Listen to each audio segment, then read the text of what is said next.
and finding out more what is happening here. The resignation and the buyout talks that have begun for Dr. Rick Smith, the superintendent of the Hamilton County Public Schools, is let's see, what's my verb? Is it subject plural or singular?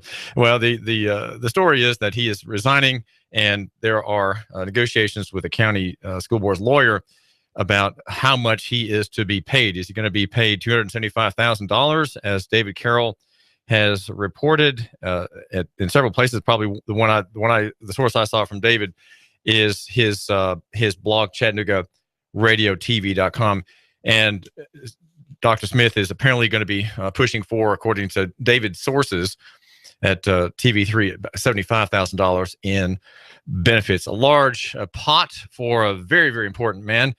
Whomever fills that top position, of course, is extraordinarily important. And in the marketplace of professionals of that kind, that probably is the going rate. So that is what is in view. Now, the question is, how important really is his resignation? Is it important for the school system and its survival, as we're saying of late, if he stays, or is the school system going to survive and prosper if he leaves? Well, my understanding of how bureaucracies work and how government agencies work would propose the following image. Think of a basketball, and then get a can of peas, unscrew the top, take out one pea, dry that pea, and put a little dot of Elmer's glue from your school child's school kit on that pea, and then put it on top of the basketball so it won't roll off. And that is the picture of the superintendent atop the school system, which has 43,000 inmates here in Hamilton County and thousands of employees.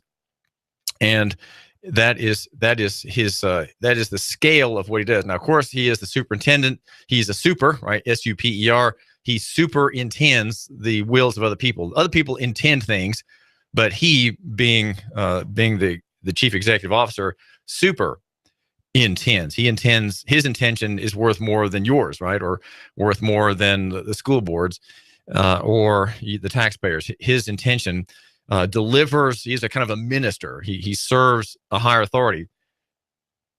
Well, David Carroll is giving us some insights into the resignation and the buyout talks now of Rick Smith, the superintendent. And my thinking of how to evaluate the story, I think it's probably kind of a downer. Okay, it's not. I'm not going to be hyping his malice, his neglect, his incompetence. I don't believe that those things are true. I think probably Dr. Rick Smith, who's sort of grown up administratively in the school system here, you could say he's one of the good old boy network. Maybe that's probably fine, and that's the way it should be. By the way, that's the way local government should be. There should be a good old boys network. That's to be expected. No one can say that and complain about it. That's just the way. That's the way human relations are, right? If you've been in a town or county your whole life and you've worked for the government, of course there are good old boys. That network has to exist as part of human nature, and there's nothing really wrong with it. But the value of that story, I would say, is this: look at a basketball and think of a pea with a dot of Elmer's glue it's dried off, and then put that dot of Elmer's glue on the pea, and then place that pea on the top. That is the proportion and the effect of a superintendent. The superintendent really doesn't change directions either for the worse or for the better. He may be involved in low morale, as David Carroll suggests, in a particular organization, but he really doesn't change direction in matters that are fundamental to the purpose of that machine.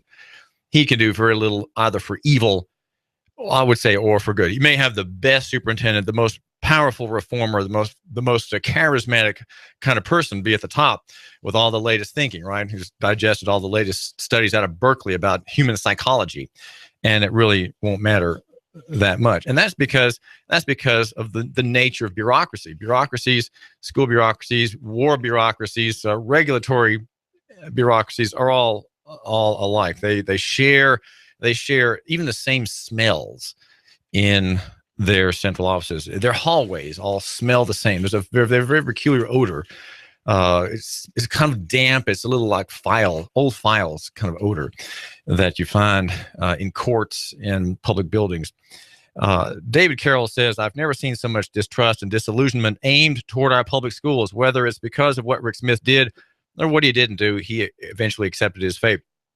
He could have stayed on the job, pridefully insisting on earning that big check, but he knew he was damaged goods, David Carroll says on his blog, ChattanoogaRadioTV.com. It's hard to get anything done, he says, when people are questioning your honesty and your competence. He knew he could no longer be an effective leader of teachers and students. It's a sad ending to a long career, and I take no pleasure in his or anyone's downfall. Now we've got Mr. Leon, let those boys have a bud.